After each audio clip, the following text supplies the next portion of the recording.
Salut, dans cette vidéo, je vais parler, on va dire, de la vanité de l'ego et de l'acceptation de la capitulation face à la vanité de l'ego.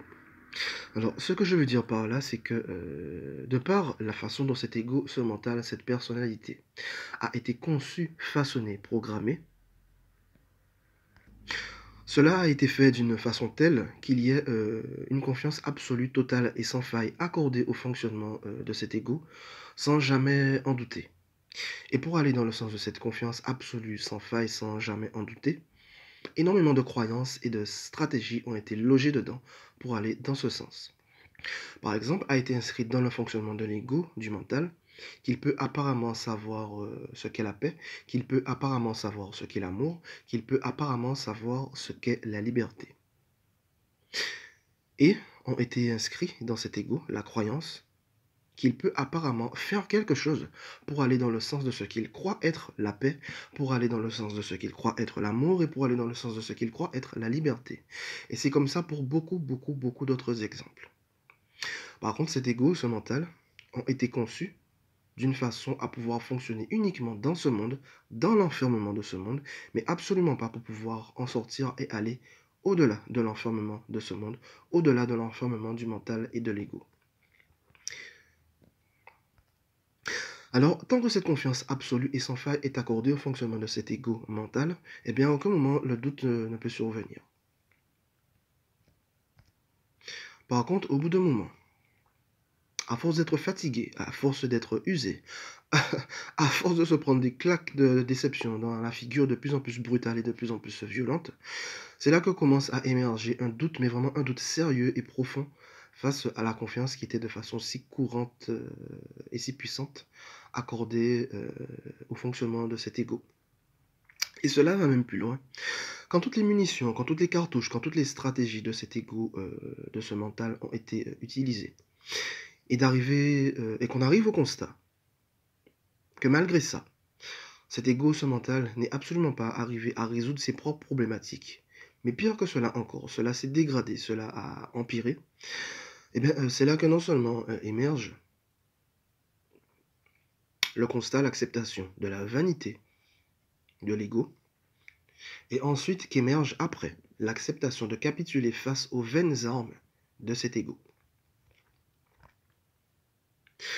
Et vraiment, passer par l'acceptation de cette vanité de cet ego et de capituler face aux vaines armes de cet ego, c'est quelque chose qui n'est vraiment pas facile d'accepter, quelque chose qui ne se fait pas comme ça, en un claquement de doigts, tant il y a eu une emprise hypnotique si forte et si puissante accordée au fonctionnement de cet ego, de ce mental. Et d'ailleurs, il y a même une phrase qui dit que tant que l'ego n'est pas découragé, mais vraiment pleinement, totalement et définitivement découragé de lui-même, eh bien, il n'abandonne pas. Voilà. Et pourquoi cette vanité de l'ego? En fait, c'est très simple. On prend l'exemple de la peur, la souffrance, l'ignorance et l'enfermement. Alors, la peur, la souffrance, l'ignorance et l'enfermement sont des fréquences vibratoires. Et ces fréquences vibratoires sont toutes inscrites à l'intérieur de cet ego, de ce mental. Ce qui fait donc que cet ego, ce mental, est la peur, est la souffrance, est l'ignorance, est l'enfermement. Et il ne peut donc absolument pas s'en débarrasser et s'en libérer parce qu'il n'a pas en lui la capacité de cela. Seule cette force qui est largement au-delà de cet ego, de ce mental, a vraiment la possibilité de pouvoir apporter cette libération et peut vraiment permettre de pouvoir vivre dans un état où la peur n'existe pas, où la souffrance n'existe pas, où l'enfermement n'existe pas et où l'ignorance n'existe pas.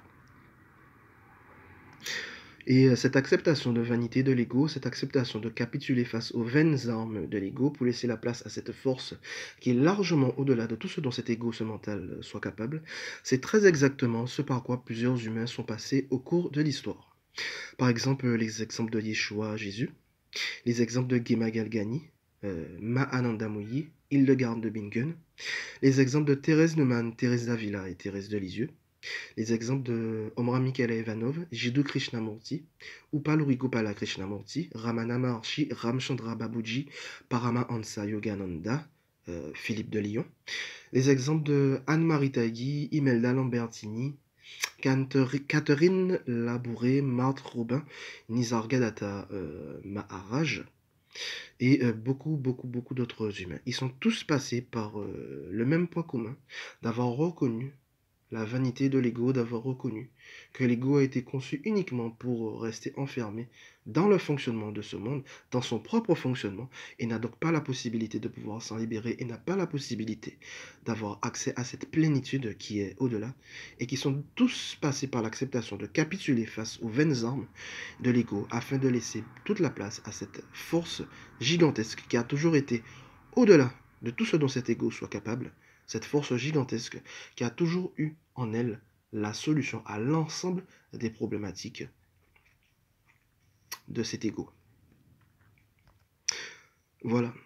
Donc, comme je le disais tout à l'heure, passer par la reconnaissance et l'acceptation de la vanité de cet ego, passer par la reconnaissance de ce dont cet ego, ce mental, soit vraiment capable, ce qu'ils peuvent vraiment vivre et ce qu'ils ne peuvent absolument pas vivre, passer par l'acceptation de capituler face aux vaines armes de cet ego, de ce mental, c'est quelque chose qui n'est pas facile d'accepter comme ça un claquement de doigts, tellement l'emprise hypnotique de confiance absolue et sans faille envers le fonctionnement de cet ego a été si puissante dans ce monde. Voilà.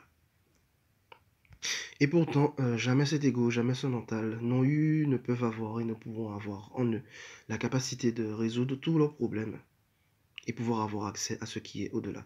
Seule cette force gigantesque et immense qui a toujours été au-delà du vécu, de l'ego et du mental peuvent vraiment apporter toutes les solutions à absolument tous les problèmes. Voilà.